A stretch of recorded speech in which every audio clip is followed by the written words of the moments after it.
모든 문제는 끝. 아멘. 2022년 우리에게 주신 2022년 우리에게 주신 언약은 나는 누구인가입니다.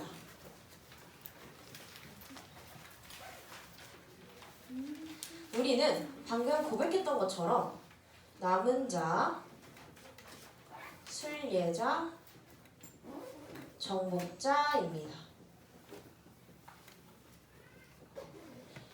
복음을 가진 우리 남은 자는 하나님께서 주시는 보좌의 축복을 나의 것으로 누리며 그리스도의 제자, 참 제자로 서는 것입니다.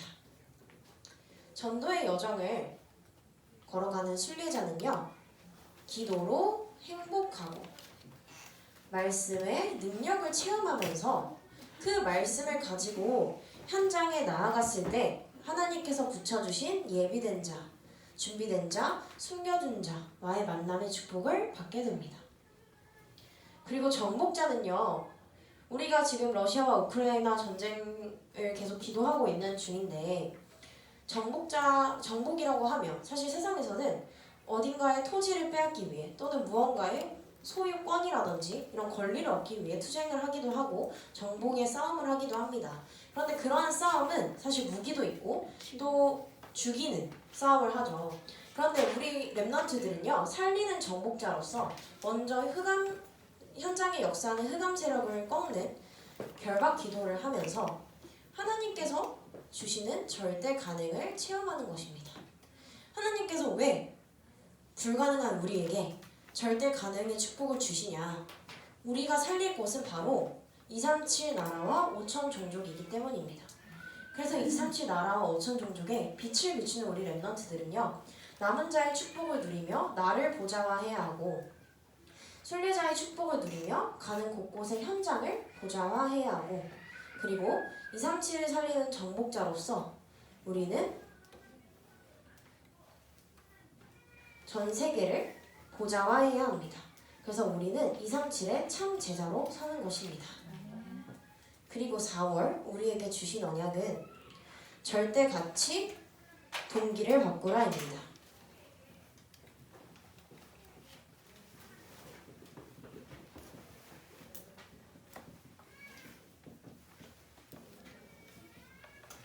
우리가 동기를 바꾸지 아니하고 내 뜻, 내 기준, 내 수준대로 하다 보면 반드시 한계에 부딪힙니다. 그렇기 때문에 우리 랩넌트들은 동기를 바꾸어야 해요. 그런데 성경에 보면 이 절대 가치를 놓친 사람들이 있었습니다. 그 이유는 동기를 바꾸지 아니하고 내 뜻대로 무언가를 하려고 하다 보니 절대 가치를 놓쳐버렸습니다. 그런데 성경에는 놓친 사람들도 있지만 절대 가치를 추구한 언약의 사람들도 있습니다.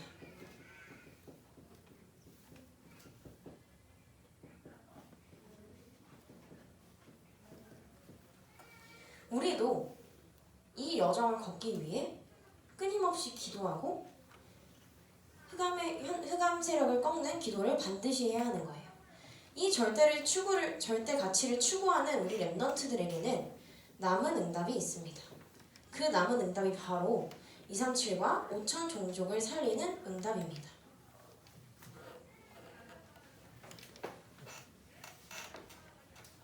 그리고 지난주 우리 유초동부 연합예배 드렸죠. 지난주 우리에게 주신 언약은 사람은 누구인가입니다.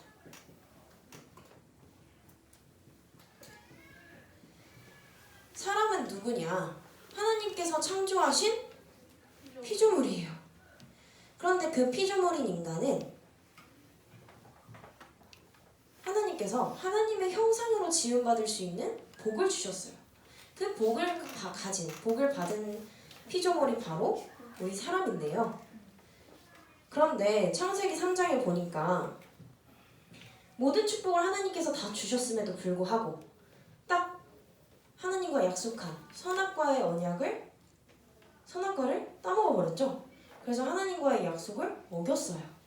그래서 그 결과 불신자 상태에 12가지 문제에 시달릴 수밖에 없는 인간이 되어버린 거예요. 그래서 인간이 영은 죽고 육신만 살아있는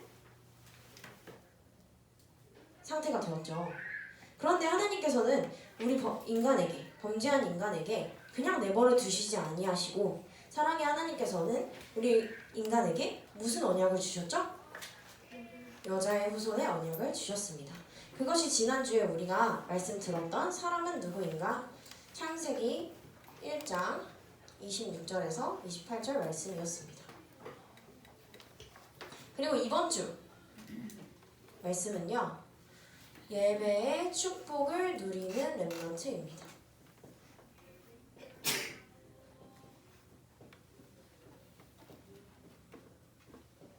이 예배 시간이 너무 귀하기 때문에 너무 가치 있는 시간이기 때문에 우리는 지금 이 예배의 자리에서도 계속 우리를 공격하는 흑암 권세를 꺾는 기도를 하면서 하나님께서 예배 시간에 주시는 은혜, 하나님께서 예배 시간에 나에게 주시는 언약을 잡게 해달라고 계속 기도하면서 예배를 준비하는 거예요. 그래서 오늘 말씀은 출애굽기 23장 10절에서 19절을 읽었습니다.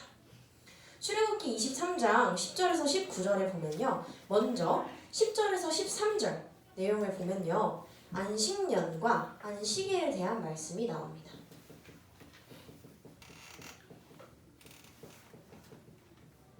안식이라는 말은 쉰다는 것을 쉼을 의미하는데요. 보니까 먼저 안식년을 지키라고 하셨어요. 그 당시에는 계속 농사를 지어서 곡식으로 우리가 먹고 살 수 있도록 사람들이 지었는데요. 그때는 6년을 땅을 경작해서 추수하고 그걸 했다면 1년은 쉬라는 거예요.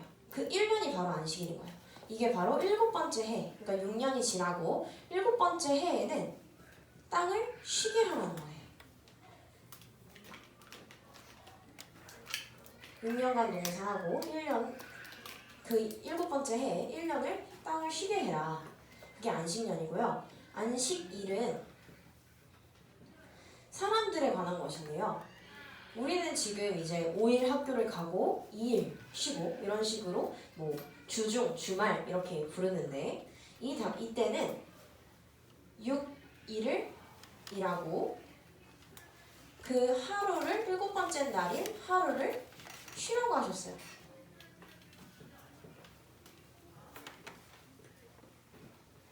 왜 쉬라고 하셨을까요? 하느님이 6일 동안 창조하시고 1일 동안 쉬었습니다. 그럴 수도 있고 또 다른 생각도 있어요? 주일이어서. 역시 렘넌트들은 다르네요. 놀라고 이럴 수도 있는데 놀라고 막 쉬라고 막 이럴 수도 있는데 하나님께서는 그 7번째 날에 예배를 회복하라고 우리에게 쉬는 날을 주신 거예요.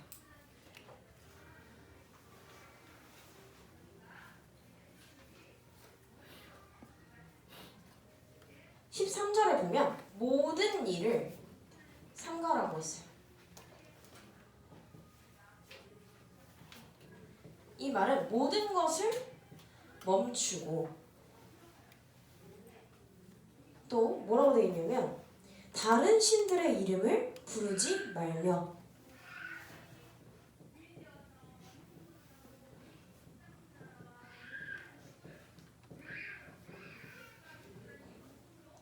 내 입에서 들리게도 하지 말라. 이 말은 내 입술의 고백에 내 입에서 나오는 말에 다른 신의 이름, 즉 우상에 대한 것이 나오는 것이 아니라 오직 하나님만을 섬겨라. 내 입에서 나오는 모든 말 속에는 하나님을 섬기는 찬양, 하나님께 드리는 예배만이 나올 수 있도록 해라. 그래서 예배를 회복해라 라고 하신 거예요. 그래서 우리는 보면 5일 일하고 또는 5일 학교에 가고 이틀을 쉬는데 우리 렘넌트들의 일주일은 과연 어떠한가요? 우리 렘넌트들의 7일은 어떻게 보내고 계신가요? 우리 렘넌트들의 일상에 하나님이 계속 고백되어지고 하나님께 계속 기도드리고 하나님과 계속 영적인 소통을 하고 계신가요? 하나님과 나와의 관계를 계속 회복하고 있나요? 이건 우리가 우리의 일주일을 돌아보면서 생각해봐야 될 부분이에요. 우리의 하루하루가 그냥 흘러가는 대로 지나가고 있는지, 사단이 좋아하는 일만 하고 있는지, 또는 하나님께서 기뻐하시는 일을 하고 있는지. 그래서 우리가 주말에 토요일에는 핵심부터 훈련이 쫙 있고, 그 다음에 어제 우리 랩런트들 몇 명 신학원에서 봤는데 초신 훈련도 있고, 또 일요일 주일엔 나와서 예배드리고 전도학교까지 있죠. 그래서 우리의 5일이 학교에서 공부하고 뭐 여러 가지 스케줄들이 있지만 주말만큼은 정말 우리가 하나님께 드리는, 하나님께 예배드리고 훈련을 통해서 또 우리가 영적으로 재충전하는 시간을 보내고 있는 거예요. 또 평일에 우리가 사모를 하죠. 또 서밋타임 하죠. 그래서 우리 랩런트들이 서밋타임도 잘 참여하고 초신과 그리고 주일에 드리는 예배부터 훈련까지 잘 회복하시기 바랍니다. 두 번째는요. 새 절기에 관한 말씀을 주셨습니다.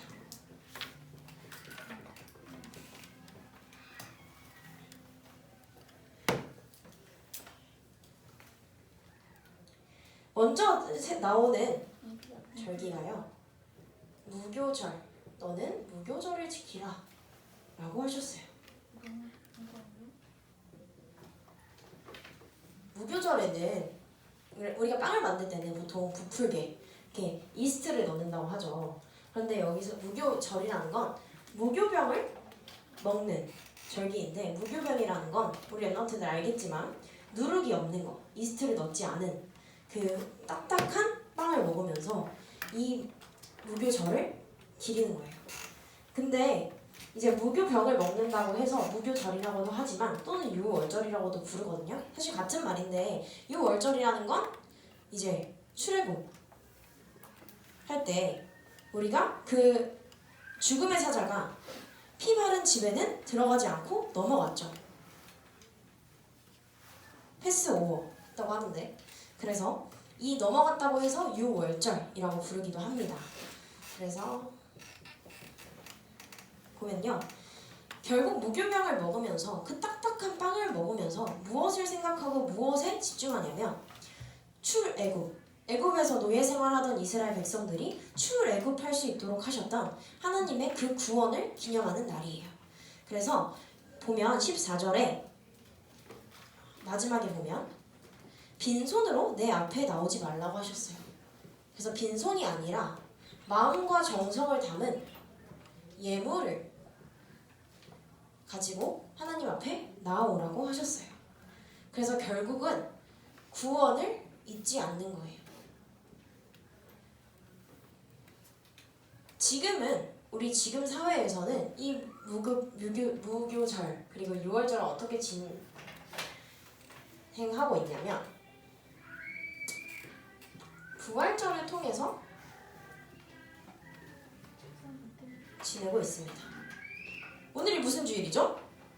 부활주일이죠. 그래서 예수님의 부활, 오신 그리스도, 예수님의 부활을 기념하면서 우리가 부활절을 지키는데요. 말씀 띄워주세요. 부활과 관련해서 성경 구절 함께 읽겠습니다. 요한복음 11장 25절에서 27절입니다. 함께 다 같이 읽을게요. 시작. 예수께서 이르시되 나는 부활이요 생명이니 나를 믿는 자는 죽어도 살겠고 무릇 살아서 나를 믿는 자는 영원히 죽지 아니하리라. 이것을 내가 믿느냐? 이르되 주여 그러하나이다. 주는 그리스도시요 세상에 오시는 하나님의 아들이신 줄 내가 믿나이다. 아멘. 예수께서 뭐라고 말씀하셨다고요? 나는 부활이요 생명이니 나를 믿는 자는 죽어도 살겠고 무릇 살아있는데 나를 믿는 자는 영원히 죽지 아니하리니 이것을 내가 믿느냐? 라고 나사로의 여동생 마르다에게 예수님께서 여쭤보십니다. 그랬을 때 마르다가 뭐라고 신앙 고백을 하냐면 주여 그러합니다. 주는 그리스도시요 세상에 오시는 하나님의 아들 예수님이심을 내가 믿습니다 라고 고백합니다. 이것이 우리 랩넌트들의 고백이 되어줘야 해요. 살아서 믿는 자는 하나님께서 영원히 죽지 않도록 하는 그 축복을 주신다고 하셨어요. 그렇기 때문에 이 주는 그리스도시요 이 땅에 오신 예수님이 그리스도이심을 우리 랩넌트들이 날마다 삶에서 나의 고백으로 누리시길 바랍니다. 그리고 두 번째 절기는요, 맥추절이 나옵니다.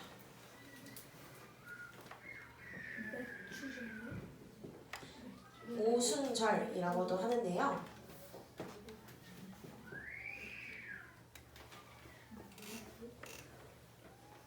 이게 15절이네요. 네. 우리가 흔히 맥추감사주일 이렇게 우리는 지금 부르고 있는데요. 이거는 뭐냐면 이스라엘 백성들이 출애굽해서 40년 동안 광야 생활했죠. 그 광야 생활할 때 하나님께서 인도하신 그 하나님의 인도를 기념하면서 지키는 날입니다. 그래서 15절에 보면요. 맥추절을 지키고 첫 열매를 거둠이니라. 내가 수고해서 밭에서 뿌린 것에 첫 열매를 거둔다고 했는데요. 그래서 이 첫 열매를 하나님께 드린다고 해서 다른 말로는 초실절이라고 부르기도 합니다. 첫 번째 첫 번째 열매를 하나님께 드리는 초실절이라고도 하는데요. 여기서 오순절의 뜻은요. 예수님께서 그러니까 우리가 이제 6월절 이후에 방금 봤던 6월절 이후에 50일이 지난 50번째 날을 기념한다고 해서 오순절이라고도 합니다. 그래서 결국은 우리가 지금도 함께 하시고 우리와 역사하시고 인도하시는 그 하나님의 인도를 기념하면서 우리가 지금은 맥추감사절을 기념합니다. 그리고 16절 하반절에 보면 수장절을 지키라 이렇게 나오죠.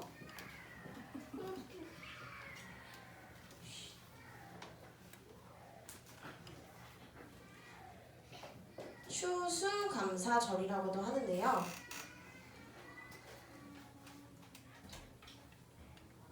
수고하여 거두어서 저장한 것들을 연말에 저장하면서 감사함으로 주신 것들을 감사함으로 하나님께 드리는 절기예요. 그래서 우리는 천국 배경에 우리의 축복을 저장하죠.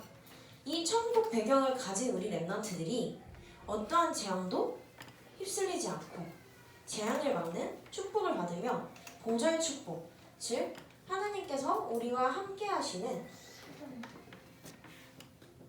성령의 충만함을 누리며 우리가 지금도 추수감사 주일을 지내고 있습니다. 그래서 오늘은 부활주일이죠. 그래서 우리 랩넌트들이 부활주일을 생각하면서 인간이 절대로 해결할 수 없는 근본 문제를 해결하시기 위해 이 땅에 오신 예수님께서 십자가에서 죽으시고 부활하심으로써 인간의 근본 문제를 해결하시고 하나님 만나는 길을 열어주셔서 우리가 하나님의 자녀가 될 수 있는 그 길을 열어주신 예수님의 부활을 기념하는 날입니다. 그러면 우리가 기억해야 할 거는 뭐냐면요. 이 6월절 그리고 맥추절, 수장절, 이글절 이렇게 명칭이 사실 되게 많지만 이 속에 담긴 의미는요.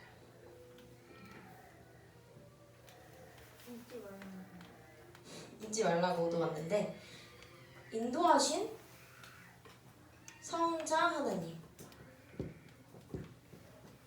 출애굽을 인도하신 성자 하나님 그리고 광야에서 구원하신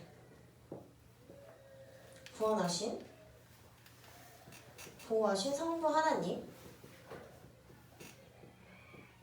그리고 성령으로 우리와 함께 하시는 성령 하나님 이렇게 성삼위 하나님의 축복을 기념하는 것이 새 절기입니다. 그래서 구원하신 성자 하나님 보호하신 성부 하나님 그리고 우리를 날마다 이끄시는 성령 하나님, 이 성삼위 보좌의 축복을 누리는 새 절기입니다. 그럼 세 번째로는 우리가 봐야 될 건 뭐냐면 예배의 축복이에요.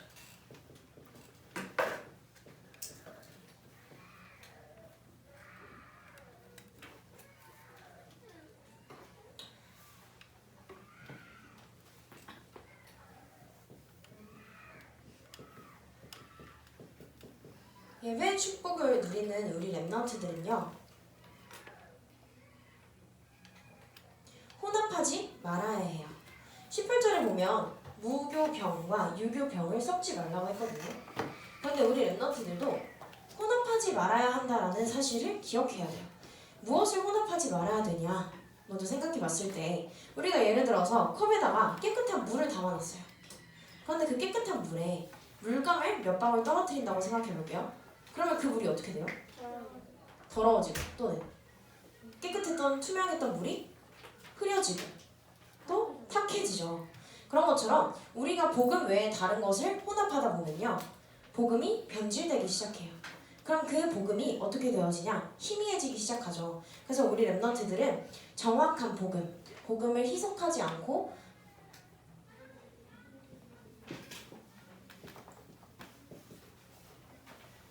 완전한 오직 그 복음을 누리며 예배의 축복을 회복해야 합니다. 그 완전한 복음이 무엇이냐?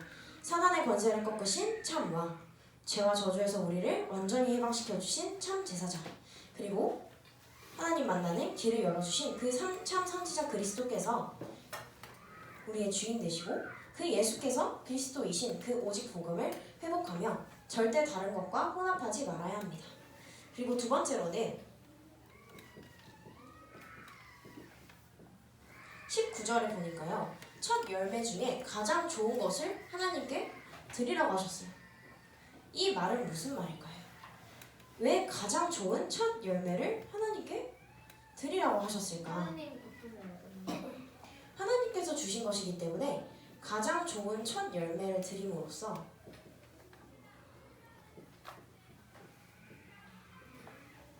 우리의 마음과 중심을 하나님께 드리는 거예요. 그래서 우리가 예배 시간에 헌금하죠. 이 헌금은 하나님께 드리는 것임을 꼭 기억해야 돼요. 하나님께 드리는 이 헌금이 바로 우리 천국 보좌의 축복을 저장하는 거예요. 그래서 마음과 정성을 다해 하나님께 드릴 때 꼭 기도로 헌금하시기 바랍니다. 그리고 윤리에 대한 부분이 나옵니다.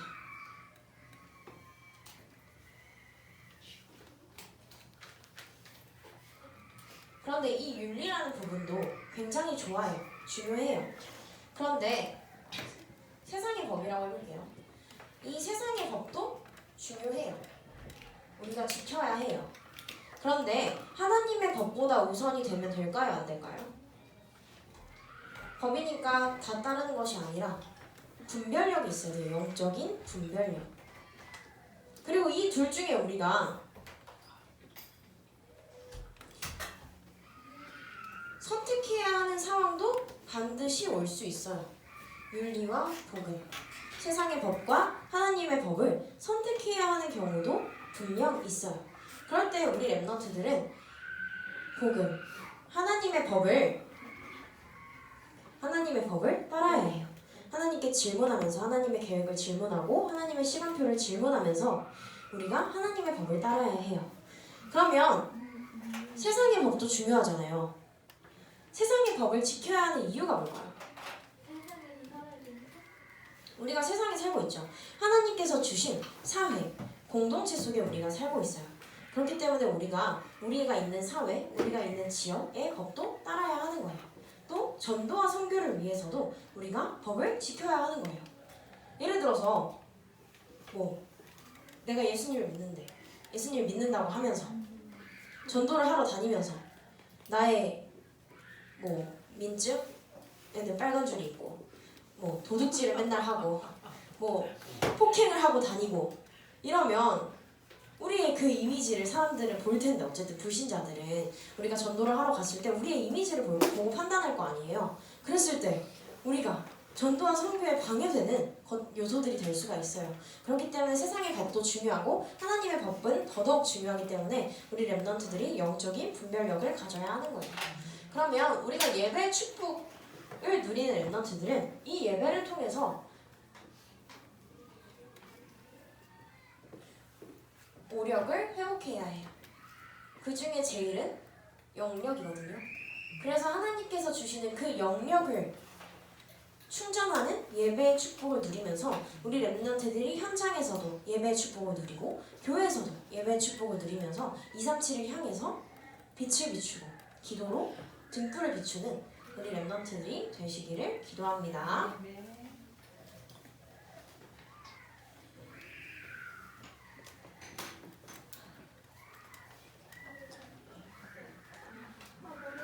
여기 인용이 있나? 네, 두 손 모으고 눈 감고 기도 마무리 기도하겠습니다. 기도 준비할게요.